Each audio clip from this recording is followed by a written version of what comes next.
LeBron James, let's really hone in on his messages of the past, because he's become one of these, I would say, state puppets.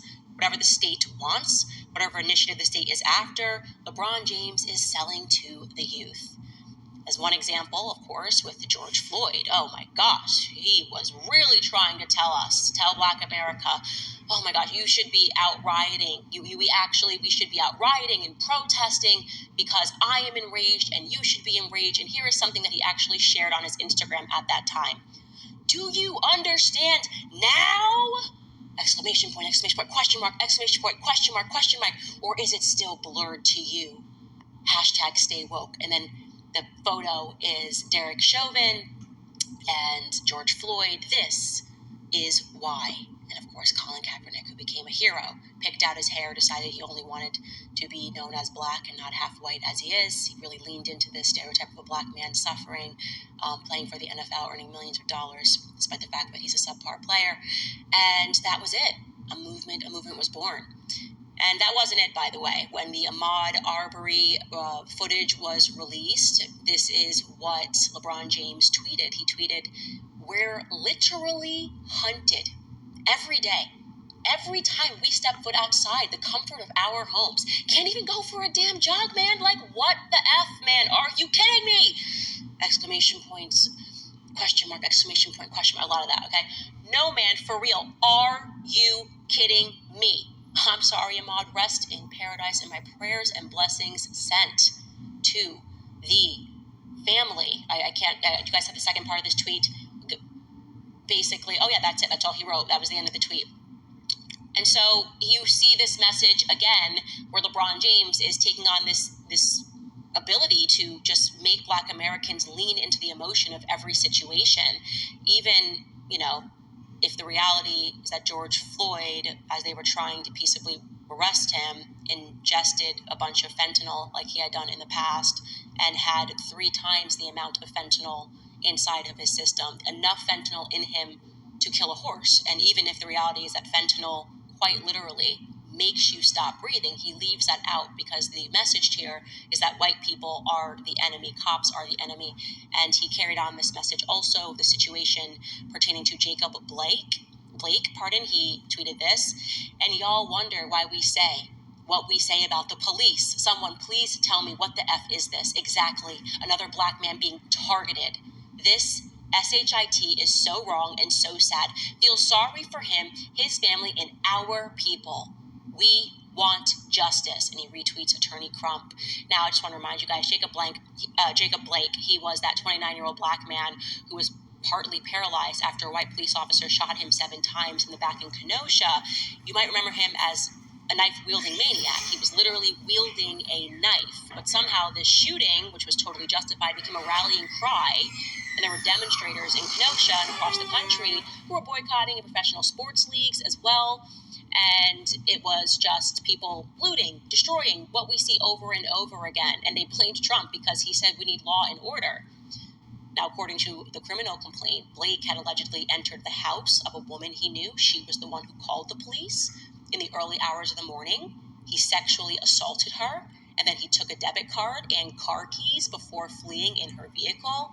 So, yeah, might have been a reason if somebody's coming at you with a knife and is fleeing a scene of a crime after allegedly having sexually assaulted a woman and stolen from her, and she called the police. There might have been a reason that shooting took place, but LeBron James leaves that out.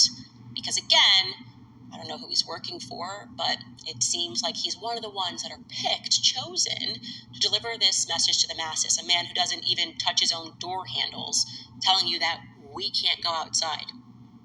I'm sorry, who can't go outside? What are you speaking about? I'm pretty sure LeBron James lives in a $100 million mansion in Beverly Hills. Why can't you go outside, LeBron? Is it like too hot? Is it like the summertime? I'm not clear on that. So one thing that I've recognized is that LeBron James, despite saying all of this, is really mum on the Diddy case. I mean, if he cares so much about Black victimhood, you would think that he would use his platform to speak right now when the perpetrators are, his friends, allegedly. Let me show you this clip of LeBron James speaking about how much he loves a Diddy party. Hey, everybody know ain't no party like a Diddy party, so. Don't forget to That's what's up. Yeah. Ain't no party like a Diddy party. And by the way, he's not lying there. From everything that I've read, if these allegations are true, there truly is no party like a Diddy party. Because I don't know any party. I've been to a lot of parties in my youth.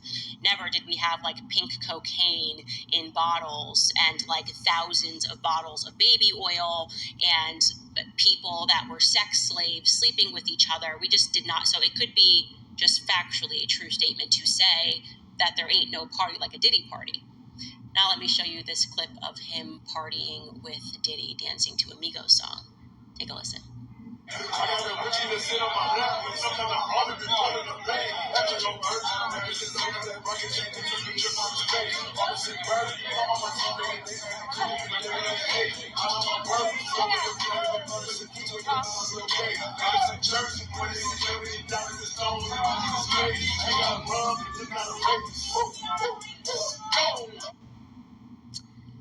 Well, it looks like he's having a really good time. It looks like he's had a lot of time with Diddy. They've been friends for years. They're always hugging, dapping up, bad boys for life, right?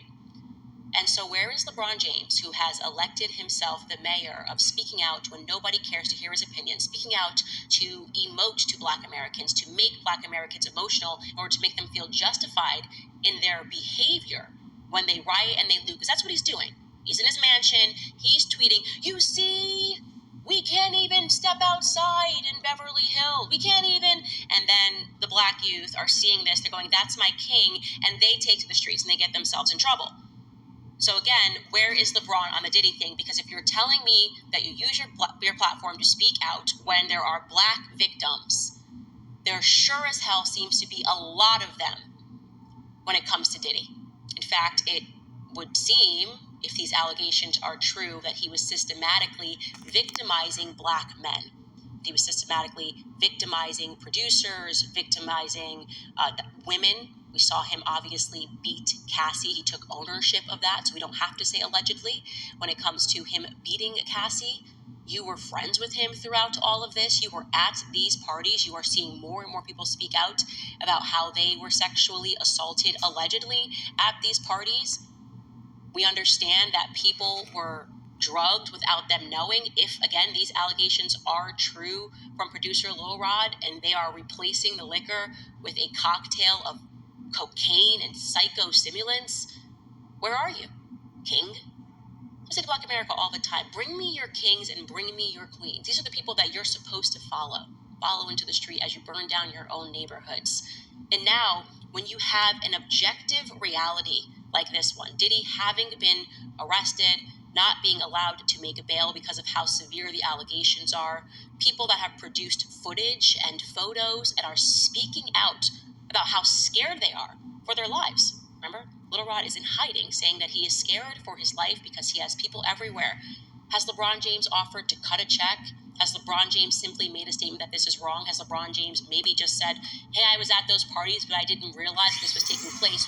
Or, is it plausible that the reason that LeBron James is opting to be so quiet is because when he read that lawsuit and realized that Diddy had cameras everywhere, unbeknownst to his party goers at these freak-offs, is it plausible that he's got LeBron James doing something that he wouldn't want made public? Is it plausible that Ye was right and the feds were using him to keep people in control by filming them when they're high, when they're drunk, when they're doing something that they wouldn't want people to know that they were doing behind closed doors? Maybe it's just cheating on a spouse, who knows? Is it plausible that he's collected something about LeBron James that he is fearful may be made public? I don't know. I'm just asking questions. I'm just asking for the king to use his platform to speak to us peasants.